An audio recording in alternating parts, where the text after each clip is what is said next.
জুলাই গণ অভ্যুত্থানে রাজধানীর চানখারপুলে শিক্ষার্থী আনাজ সহ ৬ জনকে হত্যার ঘটনায় মানবতা বিরোধী অপরাধের দায়ে ডিএমপির সাবেক কমিশনার হাবিবুর রহমান সহ ৩ জনের মৃত্যুদণ্ড দিয়েছে ট্রাইব্যুনাল। বাকি ৫ আসামিকে বিভিন্ন মেয়াদে সাজা দেওয়া হয়েছে। তবে রায় সন্তুষ্ট নয় প্রসিকিউশন ও শহীদদের স্বজনরা। চিফ প্রসিকিউটর বলছেন, আসামিদের সাজা যথেষ্ট নয়, সবার মৃত্যুদণ্ড চেয়ে আপিল করবেন তারা। বিস্তারিত জানাচ্ছেন মাইনুল মারুফ। শেখ হাসিনা পালিয়ে যাওয়ার ঠিক আগে 2024-এর 5 আগস্ট এভাবেই মারণাস্ত্র দিয়ে রাস্তায় শুয়ে বসে মানুষকে গুলি করতে দেখা যায় কনস্টেবল সুজন সহ চানখারপুলের দায়িত্বে থাকা পুলিশ সদস্যদের। সেই গুলিতে শহীদ হন 10ম শ্রেণীর শিক্ষার্থী আনাস সহ জুনায়েদ, ইয়াকুব, রাকিব, ইমামুল, মানিক মিয়া নামে 6 জন। এর ঠিক 1 বছর 5 মাস 21 দিনের মাথায় এই মামলার রায় ঘোষণা হলো সোমবার। The properties of the accused sentenced with death be confiscated in favor of the state. রায়ে তখনকার ডিএমপি কমিশনার হাবিবুর রহমান, যুগ্ম কমিশনার সুদীপ কুমার চক্রবর্তী, রমনা জোনের এডিসি শাহ আলম মোহাম্মদ আখতারুল ইসলামকে মৃত্যুদণ্ড দিয়েছেন আন্তর্জাতিক অপরাধ ট্রাইব্যুনাল 1।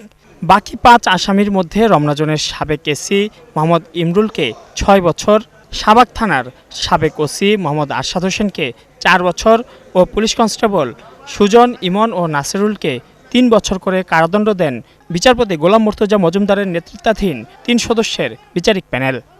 প্রসিকিউশন বলছে এই রায়ে সন্তুষ্ট নন তারা, যাবেন আপিল বিভাগে। তারা অন্যদের রাইফেল নিয়ে গুলি করেছে, তাদেরকে কম সাজা দেওয়া হয়েছে। একজনকে 6 বছরের, একজন 4 বছর, বাকি 3 জন কনস্টেবলকে 3 বছর করে সাজা দেওয়া হয়েছে। এই সাজা আমরা মনে করি আদালতে যখন তাদের অফেন্স প্রমাণিত হয়েছে, ক্রাইমস এগেনস্ট হিউম্যানিটি প্রমাণিত হয়েছে, ওয়াইড স্প্রেড এবং সিস্টেম্যাটিক অ্যাটাক প্রমাণিত হয়েছে এবং এই আসামিরা তারা প্রকাশ্যে গুলি করেছিল সেটা প্রমাণিত হয়েছে। এরপরে তাদেরকে যে সাজা দেওয়া হয়েছে আমরা মনে করি এটা ন্যায়সঙ্গত হয়নি।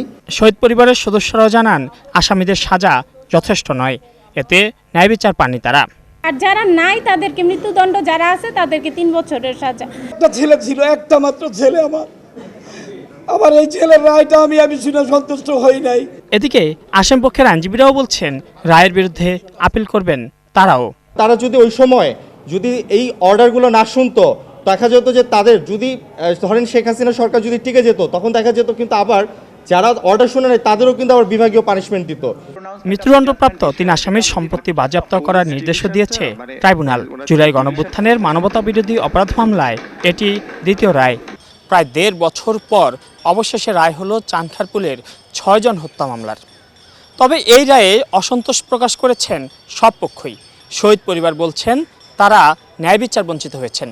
এখন এই মামলার চূড়ান্ত সিদ্ধান্ত আসবে আপিল বিভাগ থেকেই। ন্যায় বিচার পাবেন এমন প্রত্যাশা সব পক্ষের।